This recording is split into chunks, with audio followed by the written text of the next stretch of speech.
My mother ejected me at 16, preferring to rear her new offspring.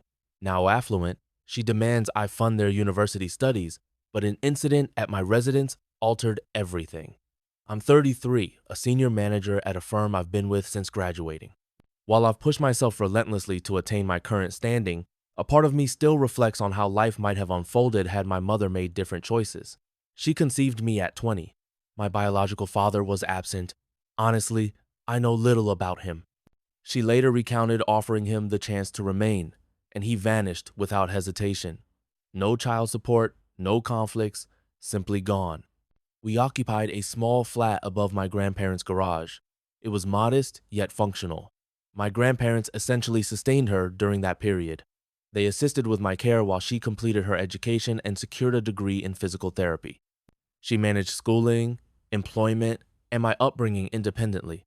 I concede she didn't wallow in self-pity as a single mother. She worked diligently.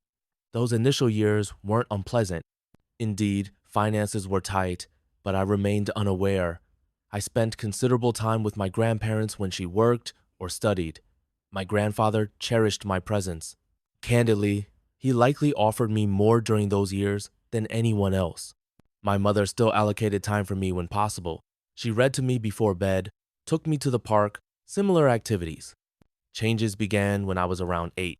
My mother encountered a man named Leonard at her workplace.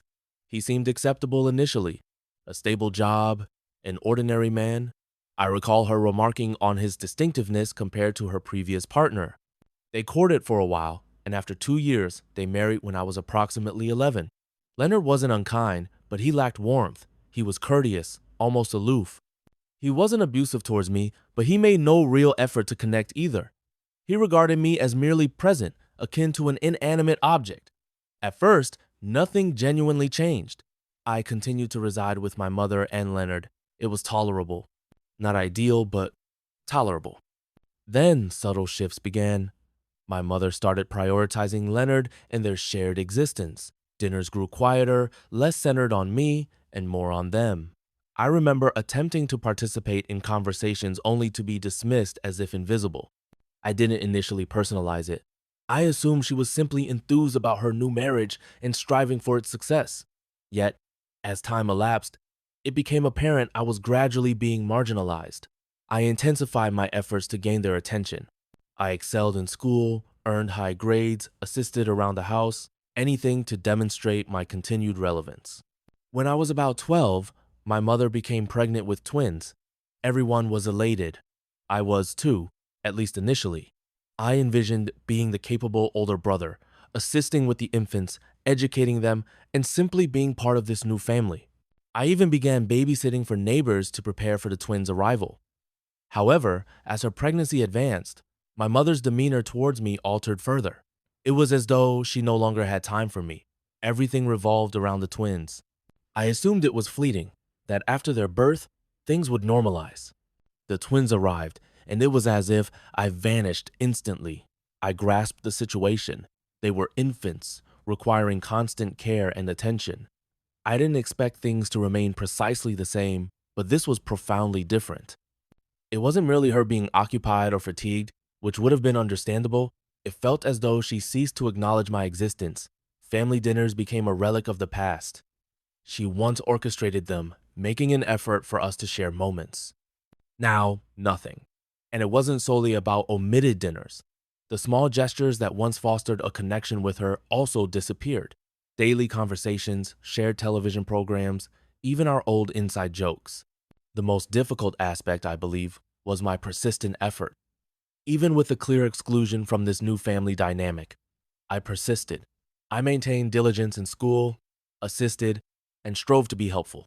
Regardless of my actions, it was inconsequential. I was no longer a priority. By the time I turned 16, the situation reached a breaking point. My mother and Leonard summoned me to the living room one evening, stating a serious discussion was required. I sensed the gravity of the atmosphere. They seated me and commenced explaining the financial strain posed by the twins. They stated their expenditures had escalated and they could no longer sustain everyone in the household. Leonard dominated the discourse, presenting figures as if to elicit my sympathy. My mother merely sat there observing me, then uttered words I will never forget. They deserve more. Not will manage, not we're in this together, just a stark declaration that I held no significance to them. I didn't argue. What purpose would it serve? I retreated to my room, gathered my meager belongings, clothing, a few personal items, and exited. I didn't even glance back. I proceeded directly to my grandparents' home.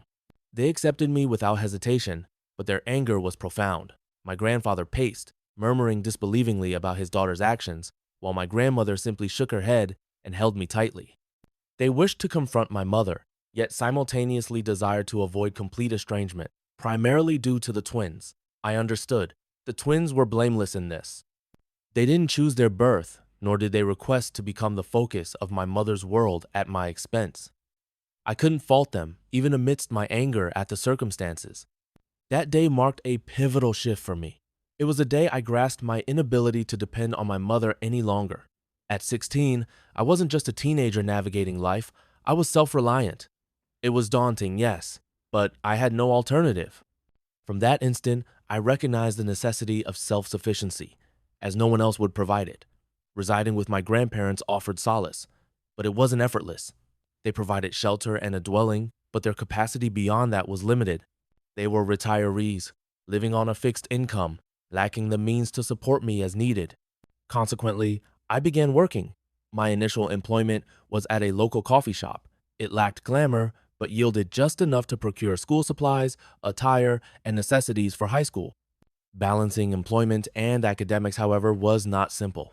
I'd return home late, attempt to complete assignments, and awaken early the subsequent day to repeat the cycle.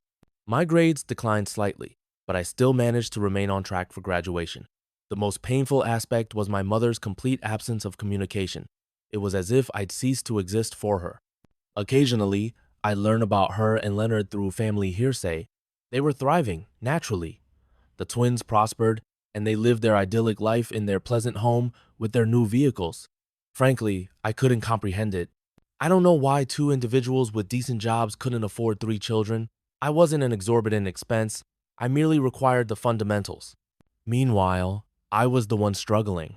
I worked weekends and late into school nights simply to remain solvent. Juggling homework, shifts, and striving for some semblance of normalcy was draining. I wasn't demanding much from them, merely a small effort, a touch of concern. But it felt as though the moment I departed, they absolved themselves of me and retreated into their perfect little world. I presume it wasn't truly about the finances. They simply no longer desired my presence.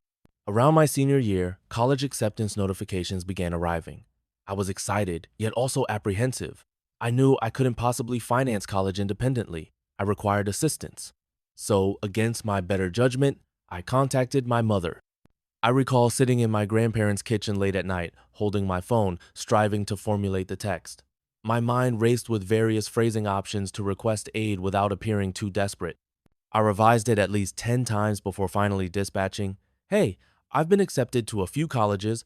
I was wondering if you could help me with financial aid stuff or co-sign a loan."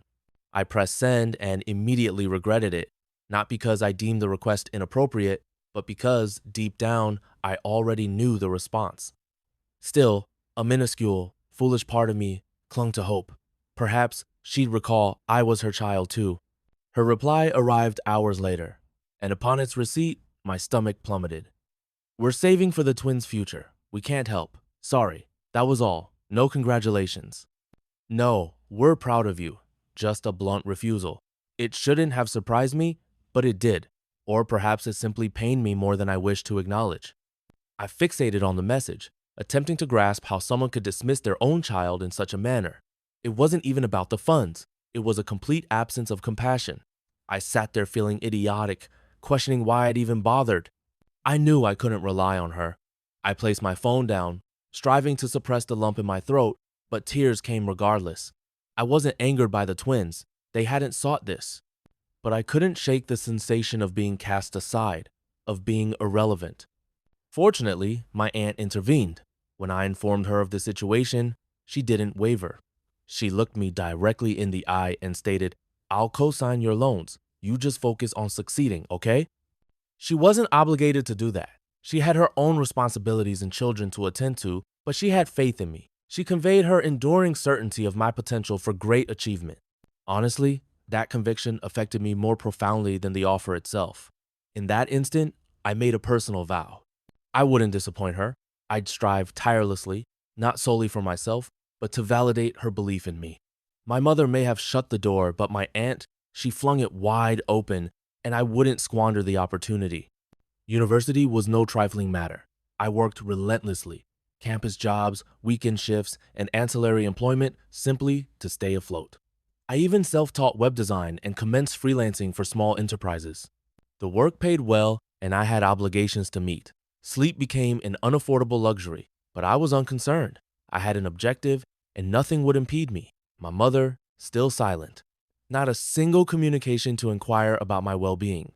Occasionally, I'd encounter her social media posts, images of the twins at school plays, their birthdays, or family trips to Disneyland. She appeared so unburdened, as if her existence was this flawless, contained realm. Those posts felt like a direct blow to my core. Ultimately, I blocked her. I couldn't continue to torment myself by observing a life from which I was excluded. When graduation finally arrived, I dispatched an invitation to my aunt for the ceremony. She didn't merely attend. She was radiant in the front row, cheering more boisterously than anyone else when my name was called. My mother I didn't even consider inviting. If she disregarded my education when I most required her aid, she didn't merit celebrating my triumph. My aunt, however, deserved every facet of that moment, for without her, I might not have persevered at all. Following graduation, the true struggle commenced. I relocated to a small city for employment in my field. The compensation was modest, but sufficient to cover my expenses and begin reducing my student debt. Those initial years were arduous. I resided in a minuscule apartment with poor furnishings and worked extended hours simply to establish myself. I invested every ounce of effort into that position. I seized every learning opportunity, remained late to complete assignments, and volunteered for tasks no one else desired. Gradually, but consistently, it began to yield dividends. I received a promotion, then another, and before I realized it, I was ascending the professional hierarchy. By my late 20s, I finally achieved a stable position. I had repaid a substantial portion of my loans, upgraded to a respectable apartment, and possessed savings for the first time in my life. It felt as though I was finally progressing. My relationship with my mother remained non-existent. I made no effort to contact her, nor did she. Occasionally, relatives would mention her inquiries about me, but it never culminated in anything concrete. She had her family, and I had my existence. I believe the most challenging aspect of those years was comprehending her unchangeable nature. A part of me had always harbored the hope she'd reach out, apologize, or at least acknowledge her treatment of me. But it never occurred. Instead, I learned to cease expecting anything from her. Fast forward to age 30, I held an upper management position, earning more than I ever anticipated. I maintained discretion, however. I didn't publicize it online. Didn't inform most of my family. I wished to avoid the ensuing complications. My aunt, the one who co-signed my loans, was the sole individual aware of my promotion. She expressed her pride in me during every conversation. Regrettably, at a family gathering, she casually mentioned it to my mother, believing it might instigate some form of reconciliation. Her intentions were noble. She has consistently strived for harmony, but that single remark initiated a cascade of events for which I was unprepared. A few days later, a knock sounded at my door. I wasn't anticipating visitors, so I peered through the peephole. It was my mother and Leonard. I hadn't seen them in years, and I couldn't conceive of a single valid reason for their presence on my doorstep. I opened the door, but didn't step aside to admit them. "What's happening?" I inquired. Leonard dispensed with pleasantries. "We need to converse," he stated, pushing past me as if he owned the dwelling. My mother followed him without even a greeting. "We learned of your promotion?" Leonard began, his tone sharp and factual. "So, you're finally achieving something substantial, commendable, long overdue, really. I observed them. No congratulations, no pleasantries, just immediate disparagement." "Okay," I uttered slowly. My mother interjected. "The twins are commencing university soon, and we've encountered some financial difficulties. We presume that since you're prospering now, you could assist with their expenditures. I don't recall my precise reaction then, but I know I simply attempted to process the situation. After years of silence, after everything they'd subjected me to, they possessed the audacity to appear at my door and demand funds. Are you serious? I finally inquired. Why wouldn't we be? Leonard retorted. You're earning substantial income now, aren't you? Don't feign inability to afford it. You have no children, no family to support. You possess the money. It's not about my affordability, I stated, my voice rising. It's about the fact that you two have done absolutely nothing for me, and now you stand here soliciting assistance as if I owe you something. My mother rolled her eyes. Oh, here we go, she declared, raising her hands. You'll assume the victim role again. Poor you. We didn't indulge you enough. You've clung to this resentment for years, and for what? Observe yourself. You turned out fine. Yes, because I exerted myself relentlessly, I snapped, with no aid from either of you. Do you comprehend the difficulty of navigating university without a cosigner, without any financial backing? I achieved it, but not because of you. In spite of you, Leonard smirked. Oh, come now. Cease acting as if you endured such hardship. You have a good position now, don't you? A pleasant residence. Perhaps you should be expressing gratitude to us. Had we not compelled you to leave, you wouldn't be where you are today. Thanking you? I stated, my voice quivering with indignation. You discarded me because I was no longer convenient. You made it clear I held no importance to you, and now you're here expecting me to intervene and rescue the children you actually valued. Absolutely not. My mother's tone grew frigid. You're being selfish, she retorted. I raised you independently, worked tirelessly to sustain you, to provide everything you required, and now, behold you, you possess all you need, and all we request is minor assistance. They are your siblings. You owe them that much after all I've done for you. It wasn't merely her words, it was her delivery. As if I should feel mortified for not immediately acquiescing to her and the twins. I owe them nothing, I shot back. And I certainly owe neither of you. You made your choices and I made mine. You determined I wasn't worth your time or money, and now you expect me to suspend my life for them. That won't happen. Leonard approached, his countenance stern. You know what your flaw is? You've always perceived yourself as more significant than you truly are. You believe you're superior to everyone else simply because you succeeded independently. But let me inform you of something. You meant nothing to this family then, and you mean nothing now. That remark inflicted immense pain, but I concealed it. Then why are you here? I inquired coldly. If I mean nothing to you, why are you present in my living room soliciting funds? My mother snapped. Because we didn't desire to come here. Do you imagine we relish requesting your help? But the twins deserve a future, and if you weren't so utterly self-centered, you'd recognize that. But no, you're too absorbed in playing the injured child to act for anyone but yourself. I emitted a bitter laugh. You wish to discuss selfishness? You ejected your own child from the house to accommodate your actual family. You informed me I wasn't worth the effort, and now you wish to stand here and discuss what the twins merit. They deserve superior parents. That is not my concern. Leonard pointed a finger at me, his voice escalating. You ought to guard your tongue. We are still your family whether you accept it or not, and family aids family. No, I stated firmly. Family does not act as you did to me. Family does not discard their child like refuse and then return begging when they require funds. You are not my family. You are strangers to me. My mother's face contorted in fury. Fine, be a self-centered little brat, but don't seek our solace when your life unravels. You believe you are so much better than us, but you are nothing. You will always be nothing. That was it. I had reached my limit. If you don't depart immediately, I stated, retrieving my phone, I'm contacting the authorities. Leonard scoffed. Proceed. Call them. Observe how that appears. Ejecting your own parents from your residence. You are not my parents, I stated calmly, my finger hovering over the screen. Not anymore. My mother clutched his arm, muttering something under her breath. You will regret this, she declared as they prepared to leave. No, I stated, closing the door behind them. I will not. That was the moment I recognized the extent of my transformation. The child who desperately craved their approval was gone. I owed them nothing, and I wouldn't permit them to manipulate me into believing otherwise. After their departure, I stood in my living room, phone still in hand, simply standing there. I wasn't distressed. I wasn't even angry anymore. I was utterly drained. For years, I had harbored this hope, deeply concealed, that perhaps one day they would perceive me as their son, their family, as someone who mattered. But that hope had evaporated. That confrontation decisively ended any lingering illusions I might have held regarding them. After that day, I presumed I had seen the last of them. I had unequivocally stated their unwelcomeness in my life, and I was prepared to move forward. Yet, individuals like them do not accept refusal. They weren't finished attempting to insinuate themselves back into my life, and what ensued was sheer disorder. A few weeks later, my coworkers informed me my mother had appeared at my office. I was absent. I had taken a sick day. However, she apparently created a considerable disturbance. She strode in, demanded to speak with me, and upon being told of my absence, refused to depart.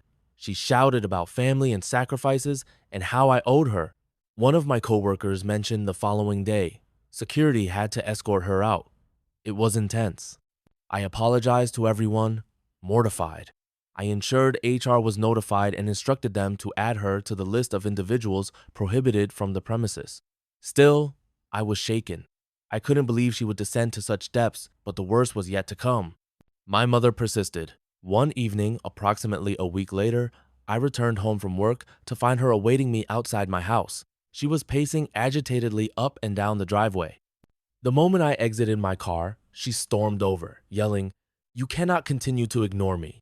I took a deep breath, maintaining my distance. "What are you doing here?" "We need to speak," she declared, pointing her finger at me as if I were a child. "You believe you can simply abandon your family, your responsibilities?" "What responsibilities?" I retorted. "You are the parent, not me. The twins are your children. You are the one who is supposed to resolve this, not me." That provoked her. She began screaming about my selfishness and ingratitude. How I owed her for all she'd done for me. "And sacrificed so much for you," she shouted. "And this is how you repay me? By turning your back on us?" "You didn't sacrifice anything for me," I stated, striving to maintain an even tone. "Mother, return to the home from which you expelled your son and do not reappear." At that point, her voice escalated from loud to outright frenzied. She began yelling so loudly that neighbors emerged from their houses to observe the commotion. "He's a brat," she shrieked, gesturing wildly at me. "He's always been a selfish little brat. He cares for no one but himself." A few neighbors attempted to intercede, advising her to calm down, but she was unresponsive. Her voice intensified, growing more frantic until she lunged at me, screaming, "After everything I've done for you, stay back." I warned, my phone in hand, as I commenced dialing 911. "I mean it, mother, do not dare." Her face contorted in rage and she made a wild grab for my phone. "Do not dare contact the police on your own, mother. I raised you. I sacrificed everything for you. You abandoned me?" I shouted back, holding my phone beyond her reach, attempting to keep her at bay. "You discarded me as if I were insignificant." It no longer felt like an argument with my mother. It was as if I was witnessing a stranger bearing her likeness. She shrieked about ingratitude, about familial loyalty, while lunging at me, still striving to seize the phone from my grasp. Through the disorder, I heard one of my neighbors yelling, "I'm contacting the police." "Leave him alone." More neighbors began to appear from their houses, standing on porches or moving closer, observing this surreal spectacle of a mother physically assaulting her own offspring. Finally, someone intervened and pulled her away from me just as the sound of sirens pierced the air. She struggled against them, still screaming something incomprehensible. But the moment concluded as the flashing lights of the police vehicle illuminated the street. I stood there trembling, realizing the extent of her actions and the impossibility of allowing her back into my life. The following morning, I proceeded directly to the police station and filed a report. I elucidated everything: the workplace incident, her appearance at my house, the shouting confrontation in front of my neighbors. The officer I spoke with was empathetic and assisted me in initiating the process for a restraining order.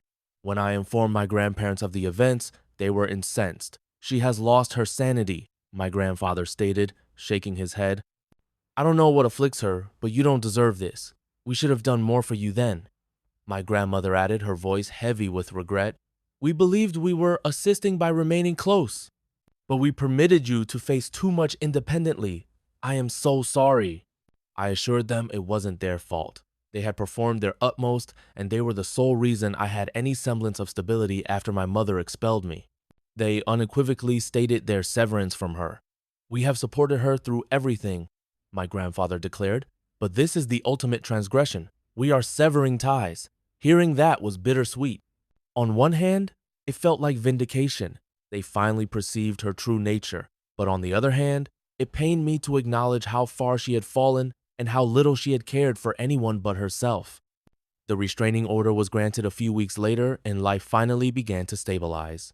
I dedicated myself to my profession, my home, and the individuals who genuinely mattered: my grandparents, my aunt, and my close friends. My aunt, however, remained my anchor. She didn't merely intervene when difficulties arose. She remained present, and she never made me feel as though I owed her anything for it. A few months later, after I had finally recovered my composure, I resolved to do something for her. It wasn't about reimbursement, it was about demonstrating her profound significance to me.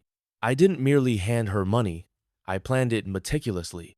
I ensured it was sufficient to cover a weekend retreat for her and her family, something she had always envisioned but never prioritized due to her constant selflessness.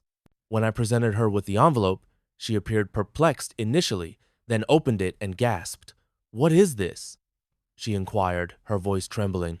"It's for you," I stated simply. "You've always been there for me." "You didn't have to, but you were. You merit something good, something solely for you." Her eyes welled up, and she shook her head. "You didn't have to do this. I didn't assist you because I desired anything in return." "No," I stated, my voice thick with emotion. "That is precisely why you deserve it even more." She embraced me tightly, and for the first time in years, I experienced the kind of affection and affirmation I had pursued my entire existence. She didn't merely recognize me, she valued me. Meanwhile, occasionally, I'd acquire fragmented information about my mother and Leonard. Their financial situation deteriorated, and the twins barely managed to complete university. I felt no guilt. I felt nothing. They had made their decisions, and I had made mine. For years, I had carried the burden of craving their approval, of hoping they would finally perceive me as someone of worth. But now I comprehended they never would, and that was acceptable. I didn't require their validation. I now recognized my own value, and I had surrounded myself with individuals who did as well. I forged a life of which I am proud, filled with people who genuinely care for me. And most importantly, I've learned that family isn't defined by lineage. It's defined by those who appear, who support you, and who love you for who you are, not for what they can extract from you. As for my mother, I hope she discovers whatever it is she seeks, but I am done being her remedy. I am done being her sacrifice. My life is now my own, and I am not looking back. Should anything new surface, I will provide an update for you all. Final update. Greetings, everyone. I hadn't anticipated writing an update, but something unforeseen transpired, and I feel it merits disclosure. After all that unfolded with my mother and Leonard, the restraining order, the ambush outside my home, and her outburst, I believed I had concluded that chapter of my life. I had shut the door and progressed. But then one of the twins made contact. It commenced with a text from an unknown number. "Hey, it's Max. Can we talk? I'd like to get to know you. You're my brother, and I don't know you at all." I sat there contemplating the message for a considerable duration. Max and I barely knew each other. After my departure from home all those years prior, the twins were young children then, and subsequent to everything my mother and Leonard subjected me to, I had no connection with them. A part of me questioned if this was another scheme by my mother, but Max's phrasing felt distinct. After a while, I replied, "What is this concerning?" A few minutes later, he telephoned. I hesitated before answering. "Hey," he stated, his voice slightly apprehensive. "I know this is unexpected, but I wish to reach out. I've been reflecting on you considerably lately, and I feel as though I missed something significant. You're my brother, and I know nothing about you." I resent that. I said little. So he continued. "I know what mother and father did to you," he stated. "I didn't comprehend it as a child, but I do now. I don't believe it was just. Honestly, I think it was terrible, and I don't fault you for leaving, but I regret that their decisions prevented us from having a relationship. That's their responsibility, not yours." His words caught me off guard. I hadn't anticipated such candor regarding the situation. "Max, none of this was your fault," I stated, striving to keep my voice steady. You didn't make the choices they made. I know, he responded, but it doesn't make it any easier. I feel as though I've missed having an older brother, and now that I'm old enough to understand everything, I wish to at least attempt to rectify that.